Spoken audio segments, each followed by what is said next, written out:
Okay, so for this next project, this was just a couple days that we did all together in the morning class. What we're doing right here is taking this little tiny square. This is a very famous grayscale painting by Pablo Picasso. And what I did was cut it up into about 30 squares like this. And we had everybody recreate what their little square was using that grayscale painting mixing that we just worked on in the skill builder.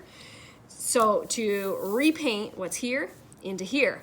Now when it's all done, we essentially put it together like a puzzle piece, and my wonderful camera woman is gonna show you what we've got so far.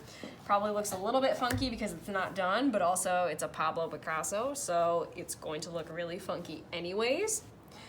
So you are going to get 2 squares, and they're basically labeled on the back like Battleship, and that's just where they go. So you can ignore whatever your code is as long as you're making sure that you're matching the code with the drawing.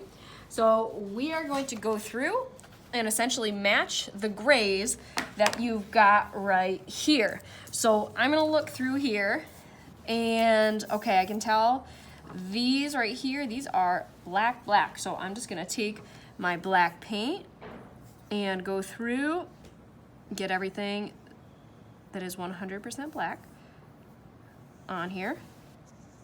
And after you're done with that, you're gonna analyze the little square and say, okay, now what is the darkest possible gray that is in this painting? And you are going to mix up that gray. You're gonna paint what is right on it. I'm gonna send you home with a variety of paintbrushes. So some big paintbrushes and small paintbrushes. And you determine which one will be best. So when you're working in a really big area, you're gonna wanna use a bigger brush. But if you're working with really small details, such as these little hash marks right here, you are going to want to use probably a smaller brush.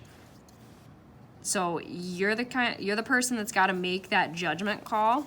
Every artist is different, but you know, the real gist of it is that for bigger areas and bigger details, you use a bigger brush. For smaller areas, smaller details, you use a smaller brush. So we're going.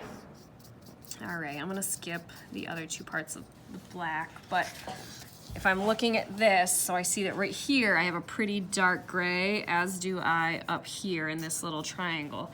So, you know, from that skill builder, that means that I've just gotta mix up a pretty dark gray right here. And it's always better to mix it too light and have to add more black.